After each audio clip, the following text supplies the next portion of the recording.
네, 가구공사 산출 설명드리겠습니다. 가구공사 산출 시트는 처음에 이제 세대수를 먼저 만들어야 되고요. 그래서 아파트 현장명, 연면적, 실링고, 그리고 기본적인 적용할 평형별 세대수를 넣어야 됩니다. 그리고 그 일반 가구, 왼쪽에 보시면 주방 가구, 주방 상판, 시스템 가구, 욕실장, 샤워부 이런 순으로 되어 있고요. 그 해당되는 가구별 이제 보통 건물에 들어가야 될 가구 아이템들을 다 미리 집어넣어 놨고요. 거기에 맞는 기본적인 길이를 제외한 폭이죠. 길이를 제외한 이제 폭이라든지 높이를 이제 기본적으로 세팅을 시켜놨어요. 예를 들어서 신발장 같은 경우에는 폭이 1m인 경우도 있고 1.5일 경우도 있고 2m일 경우도 있는데 폭하고 높이는 정해져 있기 때문에 이렇게 세팅을 시켜놨고요. 이 기준 단가라는 거를 이제 좀 만들어야 돼요. 최근에 가구 금액이 한 달별로 바뀌진 않으니까 이제 그 추이를 잘 봐서 기본적인 단가를 넣어놔야 됩니다. 다시 말씀드리지만 이 단가는 임의 단가예요. 정확한 금액이 아니니까 각 사별로 계약 현황 그런 거를 조사하셔서 이거는 이제 기본적으로 만들어 놔야지만 계산 견적을 할 수가 있어요. 안 그러면 매번 견적 의뢰를 해야 됩니다.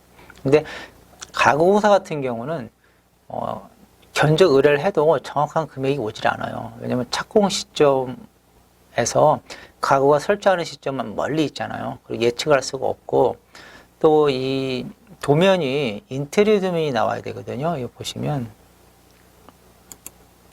지금 가구나 일반 가구, 주방 가구인데요. 이게 인테리어 도면이 나와야지 견적을 정확하게 할 수 있지.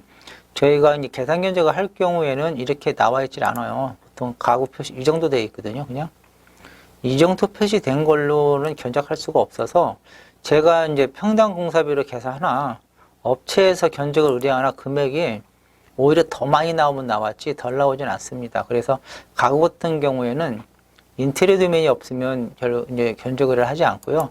최근에 계약한 현황, 추이를 분석을 해서 이제 품목별로 넣었는데 여기도 마찬가지로 이렇게 기본적인 단가를 조사를 한 게 있긴 있는데 현장별로 아이템들이 틀리다 보니까 사이즈가 틀리다 보니까 금액이 정확하지는 않고 또 이게 이제 입찰에 의한 금액이 보면은 실제로 들어가는 금액하고 이제 차이가 많이 납니다. 그래서 이걸 100% 사용할 수는 없고 평균적인 금액 추이를 봐서 조정을 해요. 그래서 기본적인 단가를 여기는 그러니까 이게 2003년도 3월 기준인데 제가 이제 업그레이드를 안 해서 이 단가는 정확한 단가는 아니고요. 다시 말씀드리지만 임의 단가입니다. 그래서 미터당 단가예요. 자당으로 했었는데 이제 자를 하지 않고 그냥 미터로 하기로 했어요. 미터로 하고 자당으로 하면 10만 2천 12만 원 12만 원 정도 되겠네요. 이제 미터로 해서 1미터당 35만 원 이렇게 기준을 잡아 놓는 거예요.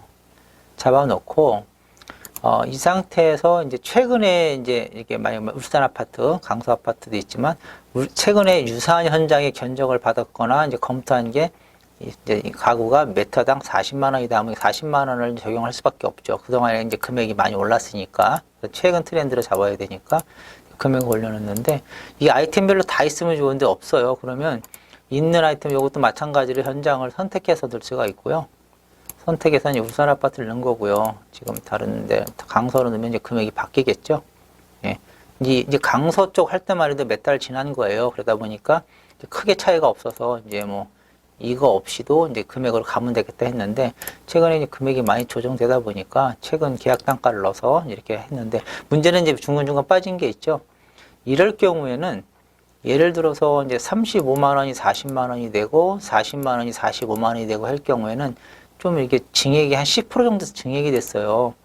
그러면 여기서 10%를 넣어주면 나머지 금액도 전부 다 10% 오른 걸로 그냥 조정을 해버립니다. 이빨을 다 맞추는 거죠. 그래서 참고 단가고 제가 조정을 해서 이것도 자동으로 걸 수 있는데 그러면 오차가 변수가 많아서 그렇게 하면 안 되고요. 제가 말씀드렸듯이 전자동은 좀 위험해요. 그래서 제가 틀리고 오해가 있고 시간이 많이 걸리는 부분은 자동으로 해놓고 나머지 판단을 해야 될 경우에는 수동으로 해놓는 게 좋습니다. 그래서 한 10% 올리는 걸로 조정을 하면 이 단가가 조정이 되는 거고요. 여기에 선택권이 또 하나 더 있어요. 두 개가 더 있습니다. 하나는 이 단가를 그대로 쓸 거냐 하나 하고요. 또 이 견적한 시점하고 또 착공 시점 또 틀려지거든요. 그래서 저는 보통 한 3% 정도는 또 오를 것이라 생각을 해서 이거는 뭐 0으로 가도 되고요. 좀 조정을 하는데 저는 3% 정도 적용을 합니다. 이 단가도 또 조정이 될 수 있기 때문에 그래서 최종으로 들어가는 단가는 이 단가가 들어갈 거예요. 여기 지금 붙박이장 같은 여다지인 경우는 매다당 41만 원 2천 이렇게 샘플입니다. 정확한 단가는 아니에요.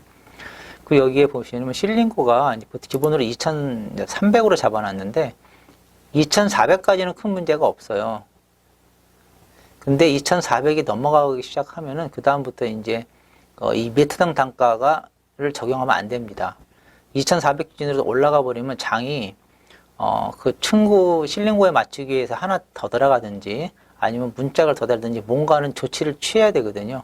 그래서 제가 2,400, 사실 2,500, 600부터 잡았는데 일단 2,400이 넘는다고 하면 좀 긴장을 하셔서 금액을 다시 한번 확인하셔야 돼요. 기존에 넣던 단가를 넣지 마시고 2,400 이상이면 2,400까지가 아니라 사실은 2,500으로 해야 되겠네요. 2,400까지 이상이면 2,400 포함이니까요. 그래서 한 2,500이 넘어간다 하면은 이거는 이제 이 금액을 그대로 드시면 안 되고 제가 보통 저는 이걸 만약 2,000 해볼까요? 이게 실링고가 2,600이면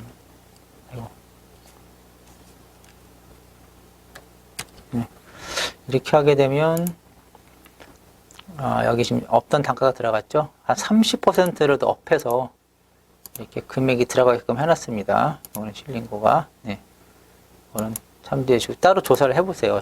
제 단가랑 틀릴 수 있으니까. 이거는 2,300으로 들어갑니다. 기본적으로.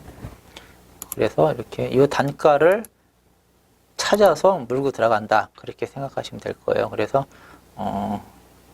기준 단가, 비슷한 기준 단가를 다 미리 아이템별로 조사를 해놓는다 생각하시면 되고요. 그 다음에 이제 규격을 입력하면 됩니다. 세대수 넣고 기준 단가는 평상시에 해놓으셔야 되고요. 작업 직전에 다시 한번 검토를 해보시고, 자, 이거는 이제 평형별로 72A 타입만 먼저 할게요. 근데 이거는 카피 뜨셔가지고 여기까지는 그냥 카피 떠가지고 그냥 계속 카피해서 써도 돼요. 거의 아이템이 이제 중복되고 특이한 거는 바꾸시면 되니까. 자, 여기 보시면 일반 가구를 여기 아이템이 있죠. 일반 가구를 설정을 하시고요.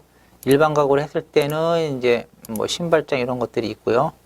이런 아이템들이 있고, 주방 가구를 했을 경우에는 이제 주방 가구에 해당되는 가구들이 쭉 리스트가 뜨니까요. 선택하시면 되겠습니다. 근데 매번 귀찮아요, 이것도요. 그러니까 기본적으로 세팅 안 들어가면 안 넣으면 되니까요. 그죠?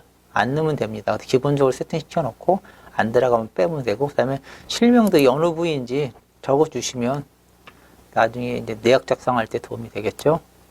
왜냐면은, 이렇게 아이템, 요 실명이 같이 들어갑니다. 분명히 자동으로 나올 때 실명을 넣어주시면 어느 부위다.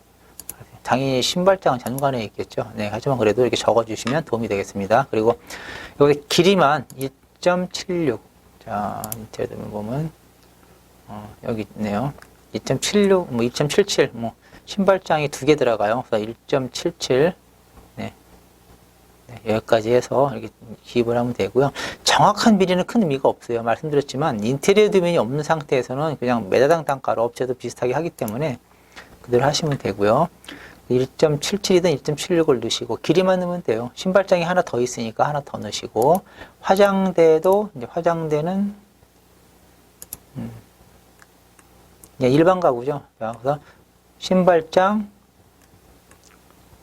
화장대, 그죠? 1180. 요 폭은 따로 적을 필요가 없어요. 거의 일정하기 때문에 자동으로 들어가게 되어 있고요. 그 다음에 여기에 이제 드레스룸이 하나 있네. 여기 붙박이장이 하나 있네요. 1500, 600 자동으로 들어가고요. 1500 잡으시면 되고요. 그리고 주방 가구 이렇게 들어가고요. 주방 가구. 그리고 주방 가구 여기 있죠. 냉장고장. 요게 이제 김치 냉장고장이고요. 선반이 있으니까 김치 냉장고장, 냉장고장, 그다음에 보조 주방, 그다음에 상판 따로 계산하고요. 그다음에 시스템 가구가 이렇게 2군데 들어갑니다. 팬트리에. 그리고 욕실장도 있고요. 여기 하나 들어가고 여기 욕실장 하나 있고 또 뭐가 있죠? 시스템 그 선반이 보통은 여기에 하나 들어가는데요. 여기에도 있어요. 여기는 하나 들어가고요. 또 장에 뭐가 있을까요?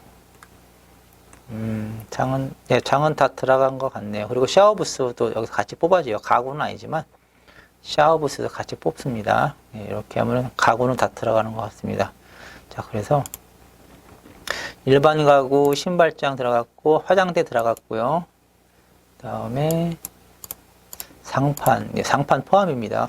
화장대는 상판을 포함해요. 회사마다 틀리겠지만 저는 주방 가구는 따로 발주를 내는데 화장대만 상판을 포함해요. 왜냐하면 화장대 특성상 화장대 사이에다가 상판을 끼워 넣어야 되기 때문에 사이즈라든지 어떤 스크래치가 난다든지 이런 문제가 있어서 업체에다 같이 발주를 냅니다.